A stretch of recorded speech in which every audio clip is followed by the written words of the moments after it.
Hello learners, welcome back to our channel learn with నందు. Previous క్లాస్లో S1 వాక్యాలు ఎలా రాయాలో చూశారు కదా. ఈ క్లాస్లో S2 వాక్యాలు ఎలా రాయాలో చూడండి.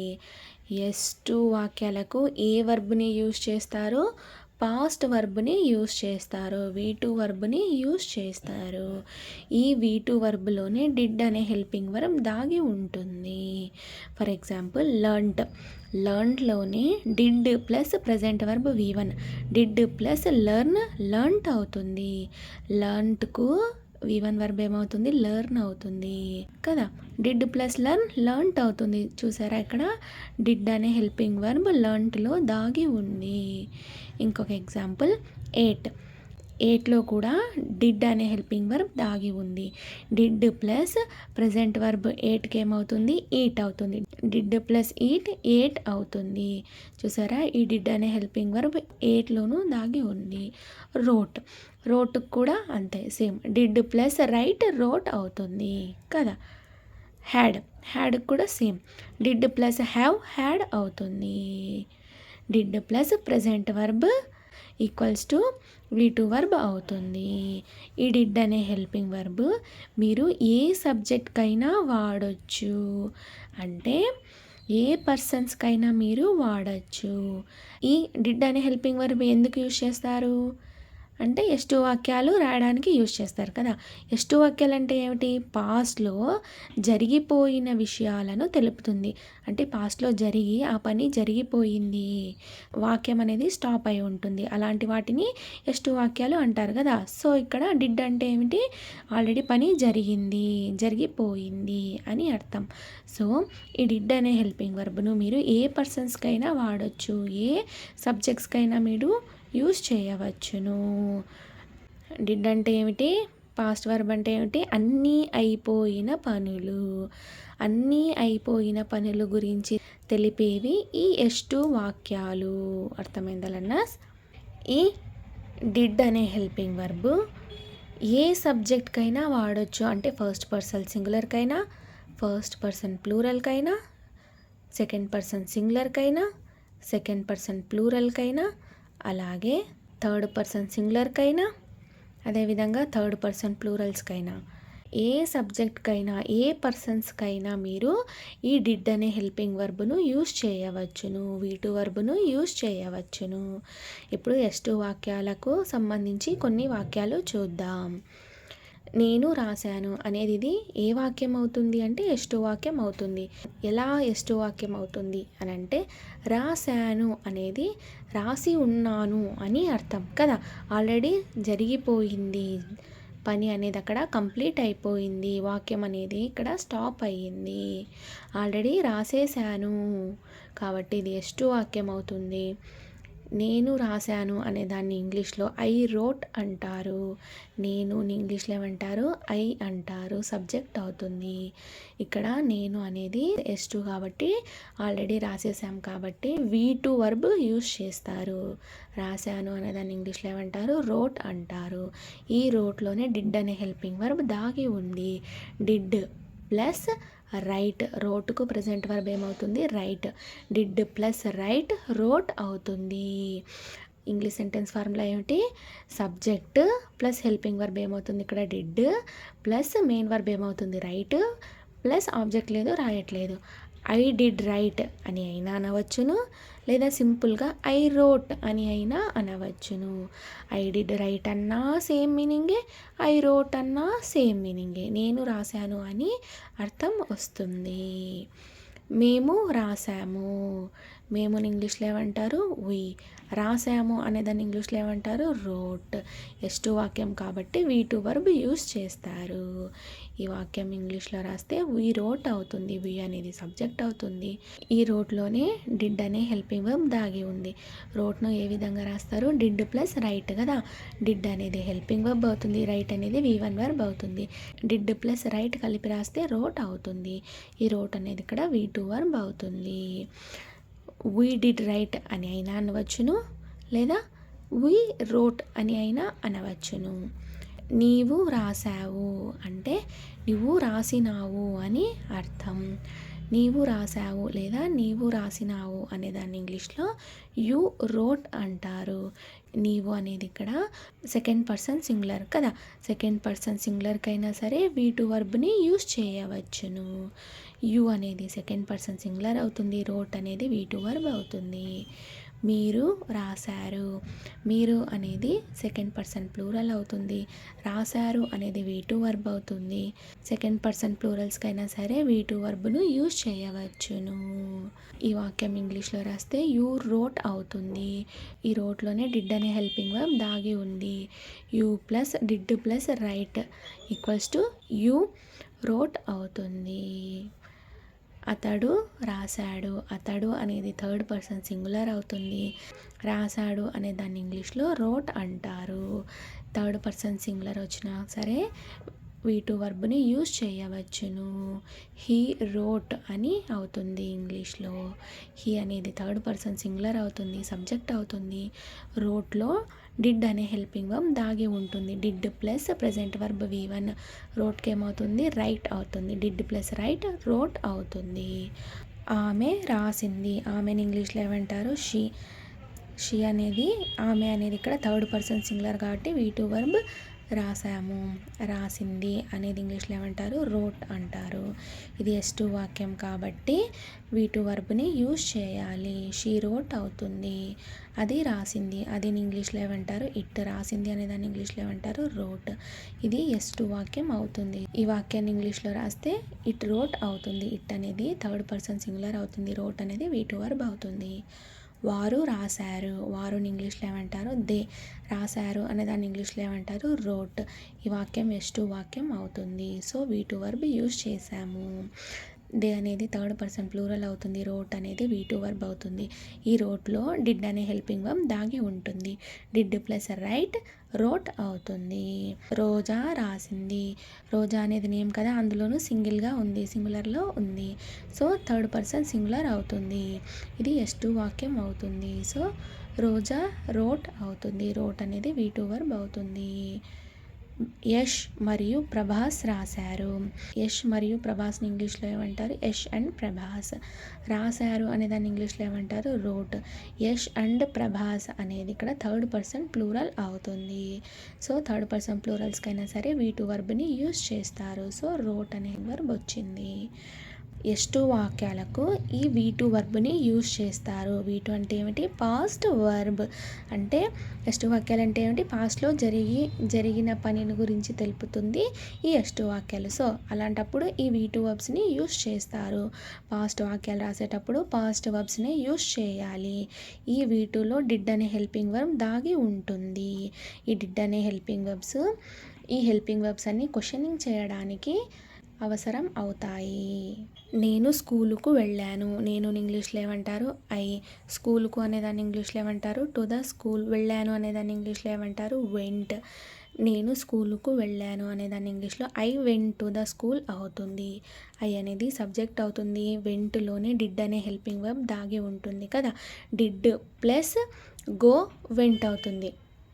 గోకి వర్బ్స్ ఏమవుతాయి, V1 వర్బ్ ఏమవుతుంది, గో అవుతుంది. V2 వర్బ్ ఏమవుతుంది, వెంట్ అవుతుంది. V3 వర్బ్ ఏమవుతుంది, గాన్ అవుతుంది. గో వెంట్ గాన్ కదా. V2 వర్బ్ ఏమవుతుంది, వెంట్. వెంట్కు ప్రెజెంట్ వర్బ్ V1 వర్బ్ ఏమవుతుంది, go. So did plus go went V2 verb అవుతుంది. సో డిడ్ అనేది హెల్పింగ్ వర్బ్ అవుతుంది. ఈ గో అనేది ప్రెజెంట్ మెయిన్ వర్బ్ అవుతుంది. టు ద స్కూల్ అనేది ఆబ్జెక్ట్ అవుతుంది. I went to the school అని అయినా అనవచ్చును, లేదా I did go to the school అని అయినా అనవచ్చును. మేము స్కూల్కు వెళ్ళాము, ఆల్రెడీ ఈ పని జరిగిపోయింది కాబట్టి S2 వాక్యం అవుతుంది. మేము అనేది ఇంగ్లీష్లో వి అని అంటారు. స్కూల్కు అనేదాన్ని ఇంగ్లీష్లో టు ద స్కూల్ అని అంటారు. వెళ్ళాము అనేదాన్ని ఇంగ్లీష్లో వెంట్ అని V2 వర్బ్తో అంటారు. ఫైనల్గా ఈ వాక్యం we went to the school అవుతుంది. వి అనేది సబ్జెక్ట్ అవుతుంది, వెంట్ అనేది V2 వర్బ్ అవుతుంది, టు ద స్కూల్ అనేది ఆబ్జెక్ట్ అవుతుంది. నీవు స్కూలుకు వెళ్ళావు, నీవు ఇంగ్లీష్లో ఏమంటారు, యూ. స్కూల్కు అనేదాన్ని ఇంగ్లీష్లో ఏమంటారు, టు ద స్కూల్. ఫైనల్గా ఈ వాక్యం ఇంగ్లీష్లో రాస్తే you went to the school అవుతుంది. యూ అనేది సబ్జెక్ట్ అవుతుంది, సెకండ్ పర్సన్ సింగులర్ అవుతుంది. వెంట్ అనేది V2 వర్బ్ అవుతుంది. టు ద స్కూల్ అనేది ఇక్కడ ఆబ్జెక్ట్ అవుతుంది. మీరు స్కూల్కు వెళ్ళారు, మీరు ఇంగ్లీష్లో ఏమంటారు? యూ. స్కూల్కు అనేదాన్ని ఇంగ్లీష్లో ఏమంటారు? To the school. వెళ్ళారు అనేదాన్ని ఇంగ్లీష్లో ఏమంటారు? వెంట్. వెంటని ఏ విధంగా రాస్తారు? Did plus go. వెంట్ అనేది V2 వర్బ్ కదా, ఆ V2 వర్బ్లో డిడ్ అనే హెల్పింగ్ వర్బ్ దాగి ఉంటుంది. So did plus present verb ఏమవుతుంది? V1 verb go. Did plus go went అవుతుంది, V2 వర్బ్ అవుతుంది. యూ అనేది సెకండ్ పర్సన్ ప్లూరల్ అవుతుంది. సెకండ్ పర్సన్ ప్లూరల్కైనా సరే V2 వర్బ్ని యూజ్ చేయవచ్చును. సో వెంట్ అనేది V2 వర్బ్ అవుతుంది. లేదా ఈ వాక్యాన్ని you did go to the school అని అయినా అనవచ్చును, లేదా సింపుల్గా you went to the school అని అయినా అనవచ్చును. టు ద స్కూల్ అనేది ఇక్కడ ఆబ్జెక్ట్ అవుతుంది. అతడు స్కూల్కు వెళ్ళాడు. అతడు ఇంగ్లీష్లో ఏమంటారు? హీ. స్కూల్కు ఇంగ్లీష్లో ఏమంటారు? To the school. వెళ్ళాడు అనేదాన్ని ఇంగ్లీష్లో ఏమంటారు? వెంట్. ఫైనల్గా ఈ వాక్యం he went to the school అవుతుంది. హీ అనేది థర్డ్ పర్సన్ సింగులర్ అవుతుంది, సబ్జెక్ట్ అవుతుంది. వెంట్ అనేది V2 వర్బ్ అవుతుంది. టు ద స్కూల్ అనేది ఆబ్జెక్ట్ అవుతుంది. అతడు స్కూల్కనే కాదు, పార్క్కైనా వెళ్తాడు, లేకపోతే మూవీకైనా వెళ్ళాడు, లేదా ఆఫీస్కైనా వెళ్ళాడు. ఇక్కడ ఆబ్జెక్ట్ మీరు ఏదైనా యూజ్ చేసుకోవచ్చును. అర్థమైందా లర్నర్స్? ఆమె స్కూల్కు వెళ్ళింది. ఆమెను ఇంగ్లీష్లో ఏమంటారు? షీ. స్కూల్కు అనేదాన్ని ఇంగ్లీష్లో ఏమంటారు? To the school. లేదా మార్కెట్కి వెళ్ళిందంటే టు ద మార్కెట్. వెళ్ళింది అనేదాన్ని ఇంగ్లీష్లో ఏ వర్బ్తో అంటారు? వెంట్ అని అంటారు. ఫైనల్గా ఈ వాక్యం మార్కెట్కి అయితే she went to the market, అదే స్కూల్కి అయితే she went to the school అవుతుంది.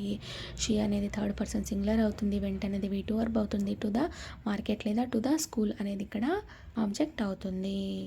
వెంకీ స్కూల్కు వెళ్ళాడు. వెంకీని ఇంగ్లీష్లో ఏమంటారు? వెంకీ. ఎందుకంటే నేమ్ కాబట్టి యాజ్ ఇట్ ఈజ్ వస్తుంది. స్కూల్కు అనేదాన్ని ఇంగ్లీష్లో ఏమంటారు? To school. వెళ్ళాడు అనేదాన్ని ఇంగ్లీష్లో ఏమంటారు? వెంట్. ఇది S2 వాక్యం కాబట్టి V2 వర్బ్ యూజ్ చేసాము. వెంకీ వెంట్ టు స్కూల్ అవుతుంది. ఇంగ్లీష్లో వచ్చేసరికి వెంకీ అనేది థర్డ్ పర్సన్ సింగులర్ అవుతుంది. వెంట్ అనేది V2 వర్బ్ అవుతుంది. టు స్కూల్ అనేది ఇక్కడ ఆబ్జెక్ట్ అవుతుంది. ఈ వెంట్లో డిడ్ అనే హెల్పింగ్ వర్బ్ దాగి ఉంటుంది. లారీ బయటకు వెళ్ళింది. లారీని ఇంగ్లీష్లో ఏమంటారు? లారీ. బయటకు అనేదాన్ని ఇంగ్లీష్లో ఏమంటారు? అవుట్. వెళ్ళింది అనేదాన్ని ఇంగ్లీష్లో ఏమంటారు? వెంట్. ఫైనల్గా ఈ వాక్యం లారీ వెంట్ అవుట్ అవుతుంది. వారు స్కూల్కు వెళ్ళారు. వారుని ఇంగ్లీష్లో ఏమంటారు? దే. స్కూల్కు ఇంగ్లీష్లో ఏమంటారు? To the school. వారు కాలేజ్కి వెళ్తే టు ద కాలేజ్ అవుతుంది. వెళ్ళారు అనేదాన్ని ఇంగ్లీష్లో ఏమంటారు? వెంట్. ఫైనల్గా ఈ వాక్యం ఇంగ్లీష్లో రాస్తే they went to the school. లేదా వారు కాలేజ్కి వెళ్ళినట్టయితే they went to the college. They అనేది ఇక్కడ థర్డ్ పర్సన్ ప్లూరల్ అవుతుంది. వెంట్ అనేది V2 వర్బ్ అవుతుంది. టు ద స్కూల్ లేదా టు ద కాలేజ్ అనేది ఆబ్జెక్ట్ అవుతుంది. వెంటనే V2 వర్బ్ని విడదీసుకొని రాసుకుంటే డిడ్ ప్లస్ వెంట్కు ప్రెజెంట్ వర్బ్ ఏమవుతుంది? Go. Did plus go went అవుతుంది. They did go to the school అని అయినా అనవచ్చును, లేదా they went to the school అని అయినా అనవచ్చును. పిల్లలు బడికి వెళ్ళారు. పిల్లలు ఇంగ్లీష్లో ఏమంటారు? చిల్డ్రన్. బడికి ఇంగ్లీష్లో ఏమంటారు? To the school. వెళ్ళారు అనేదాన్ని ఇంగ్లీష్లో ఏమంటారు? వెంట్. పిల్లలు అంటే ఇక్కడ ఒకరు కాదు, ఇద్దరు, ముగ్గురు, ఎంతమంది అయినా అయి ఉండొచ్చు. ఒకరు కంటే ఎక్కువ. పిల్లలు అనేది ఇక్కడ ప్లూరల్ కాబట్టి సో చిల్డ్రన్ అని వచ్చింది. అదే ఒకరే ఉంటే చైల్డ్ అని అంటారు. ఈ వాక్యం ఇంగ్లీష్లో రాస్తే చిల్డ్రన్ వెంట్ టు స్కూల్ అవుతుంది. చిల్డ్రన్ అనేది సబ్జెక్ట్ అవుతుంది. థర్డ్ పర్సన్ ప్లూరల్ అవుతుంది. వెంట్ అనేది V2 వర్బ్ అవుతుంది. టు స్కూల్ అనేది ఆబ్జెక్ట్ అవుతుంది. ఒకవేళ చిల్డ్రన్ బడికి కాకుండా షాపింగ్కి వెళ్ళినట్టయితే చిల్డ్రన్ వెంట్ టు షాపింగ్. ఇక్కడ ఆబ్జెక్ట్ మీరు ఏదైనా యూస్ చేయవచ్చును. అర్థమైందా లర్నర్స్? ఈ వెంట్లోనే డిడ్ అనే హెల్పింగ్ వర్బ్ దాగి ఉంటుంది. వారు ఆడినారు. వారుని ఇంగ్లీష్లో ఏమంటారు? దే. ఆడినారు అనేదాన్ని ఇంగ్లీష్లో ఏమంటారు? ప్లేడ్. వారు ఆడినారు అనేది S2 సెంటెన్స్ అవుతుంది కాబట్టి ఇక్కడ ప్లేడ్ అనేది V2 వర్బ్ వచ్చింది. ఈ వాక్యం ఇంగ్లీష్లో రాస్తే దే ప్లేడ్ అవుతుంది. దే అనేది థర్డ్ పర్సన్ ప్లూరల్ అవుతుంది. ప్లేడ్ అనేది V2 వర్బ్ అవుతుంది. ఈ ప్లేడ్ని విడదీసుకొని రాసుకుంటే ఏమవుతుంది? డిడ్ ప్లస్ ప్లేడ్ అవుతుంది కదా. పిల్లలు స్కూల్ వద్ద ఆడారు. పిల్లలు ఇంగ్లీష్లో ఏమంటారు? చిల్డ్రన్. స్కూల్ వద్ద అనేదాన్ని ఇంగ్లీష్లో ఏమంటారు? అటు స్కూల్. ఆడారు అనేదాన్ని ఇంగ్లీష్లో ఏమంటారు? ప్లేడ్ అని అంటారు. చిల్డ్రన్ ప్లేడ్ అట్ స్కూల్ అవుతుంది. ఇంగ్లీష్లో వచ్చేసరికి చిల్డ్రన్ అనేది థర్డ్ పర్సన్ ప్లూరల్ అవుతుంది, సబ్జెక్ట్ అవుతుంది. ప్లేడ్ అనేది V2 వర్బ్ అవుతుంది. అటు స్కూల్ అనేది ఆబ్జెక్ట్ అవుతుంది. ప్లేడ్ అనేది ఇక్కడ విడదీసుకొని రాసుకుంటే did plus play equals to played అవుతుంది కదా. బంధువులు ఈరోజు వచ్చారు, బంధువులు ఇంగ్లీష్లో ఏమంటారు రిలేటివ్స్. ఈ రోజుని ఇంగ్లీష్లో ఏమంటారు టుడే. వచ్చారు అనేదాన్ని ఇంగ్లీష్లో ఏమంటారు కేమ్. V2 వర్బ్ యూస్ చేస్తారు, ఎందుకంటే ఇది ఆల్రెడీ జరిగిపోయిన పని కాబట్టి ఇక్కడ V2 వర్బ్ యూస్ చేస్తారు. రిలేటివ్స్ కేమ్ టుడే అని అవుతుంది. రిలేటివ్స్ అనేది సబ్జెక్ట్ అవుతుంది, థర్డ్ పర్సన్ ప్లూరల్ అవుతుంది. కేమ్ అనేది V2 వర్బ్ అవుతుంది. టుడే అనేది టైంను తెలుపుతుంది. నేను జ్యూస్ తాగాను, నేను ఇంగ్లీష్లో ఏమంటారు జ్యూస్ని ఇంగ్లీష్లో ఏమంటారు జ్యూస్. తాగాను అనేదాన్ని ఇంగ్లీష్లో ఏమంటారు డ్రాంక్. V2 వర్బ్ వస్తుంది. డ్రింక్కు V2 వర్బ్ ఏమి డ్రింక్, డ్రంక్ కదా. డ్రింక్కు V2 వర్బ్ ఏమి డ్రాంక్ కదా. డ్రాంక్ జ్యూస్ అవుతుంది. ఈ డ్రాంక్ని తీసుకొని రాసుకుంటే did plus drank V1 verb ఏమవుతుంది drink. Did plus drink drank అవుతుంది. డిడ్ డ్రింక్ జ్యూస్ అని అయినా అనవచ్చును, లేదా సింపుల్గా డ్రాంక్ జ్యూస్ అని అయినా అనవచ్చును. అతడు మరచిపోయాడు, అతడు ఇంగ్లీష్లో ఏమంటారు మరచిపోయాడు అనే దాన్ని ఇంగ్లీష్లో ఏమంటారు ఫర్గాట్ అని అంటారు. అతడు మర్చిపోయాడు అనేదాన్ని ఫర్గాట్ అని అంటారు. హియర్ అనేది సబ్జెక్ట్ అవుతుంది. ఫర్గాట్ అనేది ఇక్కడ V2 వర్బ్ అవుతుంది. ఫర్గెట్, ఫర్గాటెన్ కదా. సో ఇక్కడ V2 వర్బ్ ఫర్గాట్ వచ్చింది. నేను 10 ఇడ్లీలు తిన్నాను, నేను ఇంగ్లీష్లో ఏమంటారు 10 ఇడ్లీలు అనేదాన్ని ఇంగ్లీష్లో ఏమంటారు 10 ఇడ్లీస్. తిన్నాను అనేదాన్ని ఇంగ్లీష్లో ఏమంటారు 8 అనే V2 వర్బ్తో అంటారు. ఫైనల్గా ఈ వాక్యం ఇంగ్లీష్లో రాస్తే I ate 10 ఇడ్లీస్ అవుతుంది. అనేది సబ్జెక్ట్ అవుతుంది, ఫస్ట్ పర్సన్ సింగులర్ అవుతుంది. 8 అనేది V2 వర్బ్ అవుతుంది. 10 ఇడ్లీస్ అనేది ఆబ్జెక్ట్ అవుతుంది. నేను లేటుగా వచ్చాను, నేను ఇంగ్లీష్లో ఏమంటారు లేటుగా అనేదాన్ని ఇంగ్లీష్లో ఏమంటారు లేట్. వచ్చాను అనేదాన్ని ఇంగ్లీష్లో ఏమంటారు కేమ్. ఈ వాక్యం ఇంగ్లీష్లో రాస్తే I came late అని అవుతుంది. ఈరోజు వచ్చినట్టయితే I came late today అవుతుంది. నిన్న లేట్గా వచ్చినట్టయితే I came late yesterday అని అవుతుంది. లేదా 2 రోజుల క్రితం లేట్గా వచ్చినట్టయితే I came late before 2 days. లేదా ఒక రోజున అంటే సాటర్డే అనే కాదు ఏ రోజైనా తీసుకోవచ్చు. ఆ రోజున పలానా రోజున లేట్ వచ్చాను అని చెప్పాలంటే I came late on Saturday, లేదా I came late on Monday, I came late on Tuesday అని చెప్పవచ్చును. నెక్స్ట్ వాక్యాలు యూజ్ చేసేటప్పుడు పాస్ట్ వర్డ్స్నే యూజ్ చేయాలి. అమ్మ కూరగాయలు కొనింది, అమ్మని ఇంగ్లీష్లో ఏమంటారు మమ్మీ. కూరగాయలు ఇంగ్లీష్లో ఏమంటారు వెజిటేబుల్స్. కొనింది అనేదాన్ని ఇంగ్లీష్లో ఏమంటారు బాట్ కదా. వీటి వర్బ్ ఏమవుతుంది బాట్. మమ్మీ బాట్ వెజిటేబుల్స్ అవుతుంది. మమ్మీ అనేది థర్డ్ పర్సన్ సింగులర్ అవుతుంది. బాట్ అనేది ఇక్కడ V2 వర్బ్ అవుతుంది. వెజిటేబుల్స్ అనేది ఆబ్జెక్ట్ అవుతుంది. ఈ బాట్ని తీసుకొని రాసుకుంటే did plus buy equals to bought అవుతుంది కదా. సో ఇక్కడ బాట్ అనే V2 వర్బ్ యూస్ చేశారు. లేదా మమ్మీ డిడ్ బై వెజిటేబుల్స్ అని అయినా అనవచ్చును. నాన్న నా కోసం బొమ్మ తెచ్చాడు, నాన్నని ఇంగ్లీష్లో ఏమంటారు మై డాడీ లేదా మై ఫాదర్. నా కోసం ఇంగ్లీష్లో ఏమంటారు ఫర్ మీ. బొమ్మ తెచ్చాడు అనేదాన్ని ఇంగ్లీష్లో ఏమంటారు బ్రాట్ ఏ టాయ్. బ్రాట్ అంటే బ్రాట్ కదా. వర్బ్స్ ఎలా వస్తాయి V1 వర్బ్ ఏమవుతుంది బ్రింగ్, V2 వర్బ్ ఏమవుతుంది బ్రాట్, V3 వర్బ్ ఏమవుతుంది బ్రాట్. Bring brought. ఇక్కడ V2 వర్బ్ యూస్ చేయాలి కాబట్టి బ్రాట్ అనే వర్బ్ వచ్చింది.